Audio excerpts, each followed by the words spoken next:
Hello and welcome to Education Chat, a podcast made by students for students. My name is Alyssa Ray, And hi, I'm Alicia Paulino. and today we're going to be talking about the impact of supportive communities for basic needs. We're here with Beau today. So, could you share a little bit about your background and how you got involved with student-led initiatives for basic needs support? Yeah, of course.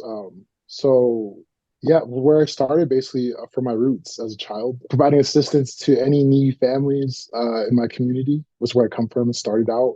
And then moving forward into college, recognizing for myself, like the needs that are like that I need, things that I need personally. And then more on so like I wanted to be a social worker. So that was great. And it kind of led together where I applied for an internship program. And, lucky for me, I was actually given a chance to work with Alicia and a great team at Cal Fresh for Cal State LA. And that was the start of it. I mean, from the summer of last year in July to, this recent, like what, past May, where I mean, working hands on in the community that I was very happy to serve. So that was how I got started, and then now like moving more forward towards like since I graduated, I'm not necessarily in the college realm anymore. So now my goal is to help, like I said, needy families, and now I'm working with the Native American population. So that's kind of where I'm going forward. That was so well said. And since I know Beau personally, he's a really helping person. He's really caring. Just hearing your background a little bit was really nice for me to hear. But I do want to ask, with everything that you just mentioned, why do you think it is crucial to address the basic needs challenges amongst the student community specifically? It's crucial to meet basic needs for students because that's like their pathway to success. If their basic needs are met and they're not worrying about where their next meal is coming from, or in a sense if they have a place to stay, or in a sense even like I think basic needs can come down to also is like having a little extra cash in your pocket, so that way you can feel that you are able to do your work in peace, and like you're calm, you're more or less like you think that like nothing else but your schoolwork. So it's like it's just getting rid of the distractions. I think is key for students, especially in the college era. So if you can eliminate the like basic needs and like have them met, that's why I think it brings a lot of success for students in college. I'm super curious to hear more like specifics or any examples that you have of when you were participating in these student-led initiatives. Was Yeah, there anything like a specific story that pops out to you? yeah, most definitely. For me, I think what really hit home this past year was helping out with this initiative where we started at a farmers market, where essentially we provided free grocery money to students on campus at CSULA, where like those who don't have the funds necessarily to spend on good produce, fresh daily farmer market produce for the school, because they're there to study. We were actually able to offer a program where we created kind of like vouchers for students to spend at the farmers market and use as if it was cash. And for me, that was like positive feedback that we got from it. And the fact that like we planned for, a certain number of individuals to use it on a weekly basis, it turned into like, I mean, we'd run out of like vouchers, or we'd serve like a group of like, I don't know, what was it, Alicia, like 50 or something a day, something interesting to where like these individuals would line up at the beginning and we'd be sold out by the time like 2 hours into the actual day of the farmers market. So for me that was like really really like eye-opening to see, and the fact that people were actually willing to participate, and we kind of just creating that like judgment free zone, and in the sense of like making people feel welcomed. And like for me, I think it was really helpful to see like even some of my like friends and people that I became acquainted with, they were so like grateful, and they were very very responsive, positive, like positive response, being there and being present, and being a helping hand and just even offering like a smile and a wave. It honestly, I think that was best for like, um, we had the energy and we had a lot of passion from our group because like we were all dedicated. I think everybody bought in, and that was an amazing place to be. Just kind of piggybacking off of that, obviously, like we stated, I know you both, so I know what it was like to work as a CalFresh wellness advocate. But for Yeah. those listening and for Alyssa, can you talk a little bit more about your experience specifically as a CalFresh advocate and how it informed your perspective in terms of student needs? Just going a little bit deeper into that. My favorite thing to do, or what I just like, I fell in love with it immediately, was a food pantry, or we provided fresh produce and even like Costco items. Our boss was balling for a second. She was actually buying stuff like outside the norm, like fresher and like I don't know. We had hot pockets, like not a lot of like things the students were like they wouldn't expect that from some place like a free food resource. And for me, that was very impactful because it would allow me to connect with like students on campus. It taught me a lot of like professionalism as a CalFresh, wellness advocate, how to conduct myself, especially when it came to individuals. Maybe they were kind of like shy or, not really seeking out that resource or thinking, negatively about like, looking at as like some people would view like they'd say it's like a handout or something, but it was great to be there. And, for me, it was like students helping students. It was became comfortable with the students around myself.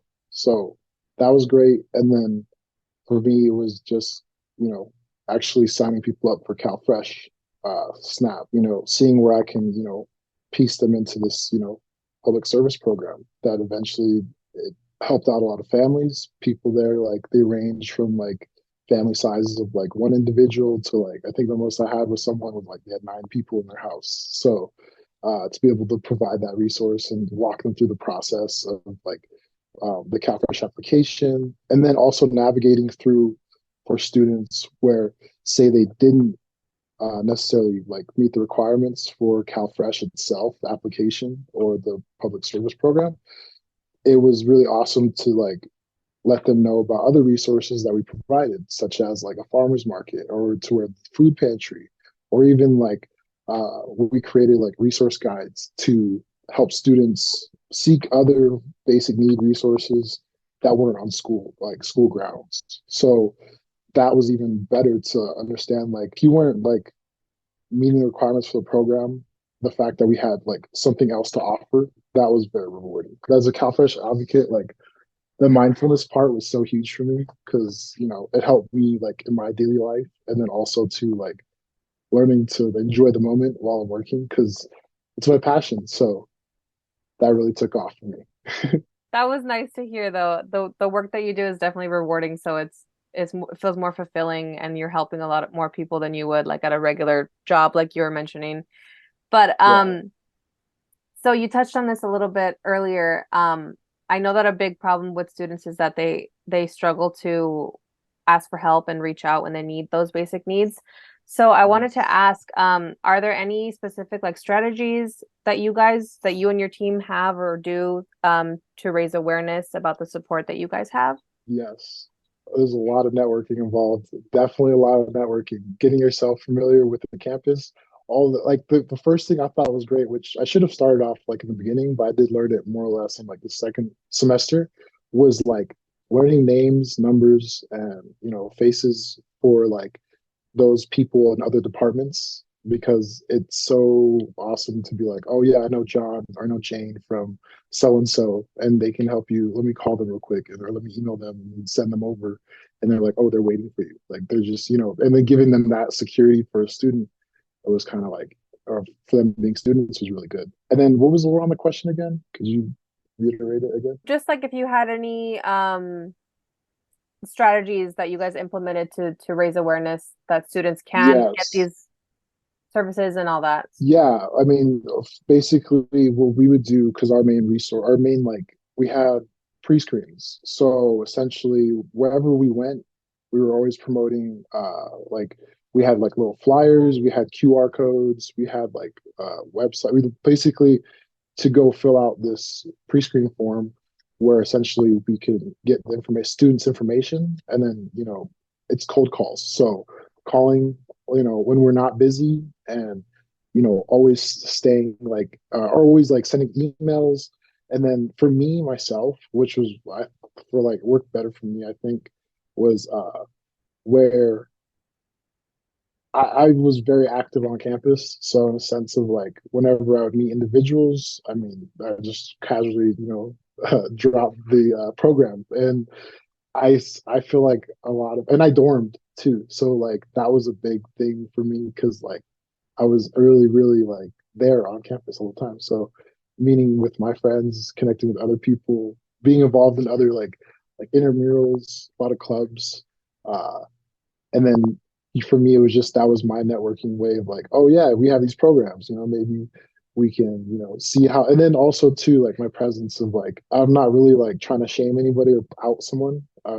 Like maybe I could see like, okay, maybe they need some food. I would just more or less just be with them, and it would be a casual drop of like, oh, I work for CalFresh, and that would be like my way of like reaching out to students. And I just want to note, with Beau living on campus, there'd be times where like all the applications was to say BMC, which is his initials, and then you would see the times, and the times would be all like weird because Beau would do them off the clock, and it'd be so funny. But Beau living on campus really helped with our collaboration, because speaking in terms of our team, it was four of us, Beau, myself, and two other people, Jackie and Tiffany, and we were all super shy. Beau was always the extroverted one. Beau would bring people in, so he was really crucial into our team and our collaboration. So I just wanted to say that. But touching back onto collaboration, I do just want to ask, you did mention students and how collaborating with that was, but can you talk about what was like collaborating with faculty, staff, and just the broader community? Did you struggle with that? Did you find it easy? What did you do in terms of collaboration with those populations? So I actually started off kind of rough in the beginning, where I started my new career, or in my new field of being like a social worker, or being someone in a public service program, where, uh, like I said before, I mean, coming from like blue collar work in a sense, like you really only speak to the people around you. Like you don't really speak to like, they would call it like, like higher ups, or like someone like, you don't really talk to the manager or the supervisor, right? But for this new job, I was in this position where faculty, in the sense, was like, I didn't really have to view them as such, because we're all in the same, like, we're in the same business of helping students and creating like a better life for their, college education while they're there. So meeting with faculty members in the beginning was a little rough for me, just not really knowing how to communicate necessarily with them, and a more like, I don't know, I had to work on myself a lot. Like, I used to curse like a sailor a lot. I used to, do a lot of like, late night partying. I just necessarily wasn't someone that uh, practiced like being a professional like all the time. And so that was like, for me, like learning how to navigate that was a little different. And actually, one thing that changed for me was during the first part of the fall semester, where last year in 2022, was for me when I had a confrontation with a member of staff on campus while I was working in a food pantry. It was very different, where I've never met this fellow before. And I didn't even see him afterwards, but that was kind of interesting, because uh, learning how to de-escalate a situation where I had made a mistake of moving a sign into a public space that wasn't supposed to be there. And the fellow he was very like distraught, and he probably set his day off for that reason. And I had a group of like four individuals, women inside of the food pantry that I was assisting. There's this very tall, like bald man. He comes in and, just starts kind of, he raises his voice and yells, very like letting me know like what's going on with the sign. And I mean, I'm kind of caught off guard, just like, oh, and so learning how to like, okay, like I will definitely move it, and then like kind of like taking him, removing him from the room in a sense, because I'm not thinking about myself, but more or less thinking of individuals who have nothing to do with, the business that me and him are in. So learning to like, okay, it's really important to respect the boundaries of others, and then also to like just following the rules, just learning how to like basically like relearn you know old habits. Like, so I think for me, like it really took off after that to like, okay, because for one, I didn't know the individual, but my bosses knew him and they were like good friends and all that. And I realized like, oh, everybody's like really friends. So like that's for me a change of like, okay, I want to be more active, but I don't know where to start. And I think it would start with my coworkers and I start with my bosses. And then, like I said, eventually branching out to other departments and then moving up to like Alicia. I was joking with her, like, we had a president, his name was Covino. And like, I would literally, every time I'd see him, I'd go shake his hand. It was so, I'd be like, what's up, dude? Like, and then that was really great because just putting my face out there. So like, and then moving forward, like it paid off huge benefits. Like, uh, I graduated, and then the people in student life, the like people that were in a sense like in the hierarchy or whatever, like being vice president or whatever, they wanted to assist me based on the relationships that I was able to create with them. And they were able to like push me forward. And now I'm starting like a new career and a new job, like in a different city. I'm happy that I made the change from that person or like interaction that I had that didn't necessarily end well, but it just helped me propel forward. So, looking forward in the future, in your opinion, how do you think that universities and college can better support and encourage student-led initiatives for basic needs? Allowing like the students to have the creativity and the space and like the resources, that's essentially what I think they could provide. And then also too, because we're students and necessarily we're learning the game as it is, like of like where we in this world, this country, like it's a game that people learn and they play very well, especially when they're from coming from the faculty and like they know they've been around. I'm very like blown away sometimes when you meet the faculty members and they have this huge story and resume where they've come been a part of so many different projects, shaken so many hands, and so I think what they could offer too is the knowledge and just a little bit of assistance, like in a sense, like, yeah, student-led initiatives should be student-led, but I think at the same time, the faculty, the staff, the professors, I think it would be essential for them to also be involved themselves as well, but not necessarily like hands-on, but more or less as a mentor, a guide, like a guide. I like that. I really, really do. But I think like just like the number one advice would just be to put more students in the room because I Mm-hmm. think just kind of piggybacking off of that is that when we were in the office, more students felt more inclined to tell us information because we were students ourselves, or they would ask, "Oh, when did you get your job here?" And then we would say, "Oh, I have class in like 30 minutes. Like I'm just like you." So I think having that relationship is really important, and they feel represented saying, "Oh, if you're a student and you're doing this, I could do this too," and it feels more normalized, especially with EBT or SNAP or food stamps because there's such a stigma around it. So I just wanted to kind of commend you on that, Beau. But we are actually at our last question. So Okay. yeah, we're at our last question. But I just kind of want to end it on a supportive note or on a happy note. So that would basically be how can our listeners, how can me and Alyssa or anybody tuning in support or get involved with existing student-led initiatives for their basic needs on their campus, right? Yeah, I think like for one, like if I'm referring to those, donations are always welcomed. I think establishing relationships in other campuses and other like universities, because you guys are from SoCal, so there's millions of colleges down there. Like it's crazy. Like, and I think that'd be important to like go out and see what type of student-led initiatives are around. Like, I just went to Minot State this past weekend, and when I was out there, I was able to see like the student life, and I met with some of the people there, and it was really great to see. And just all I could offer at the time was my support and my applause. I really just like the number one fan for everyone. Just, I mean, I think like that's always a good way to start if you're wanting to like help student-led initiatives. Encouragement, it goes a long way. So, I think that's very important. It's really, really nice. Well, thank you, Beau. I think you Yeah, of gave really course. stellar answers. They were all really nice.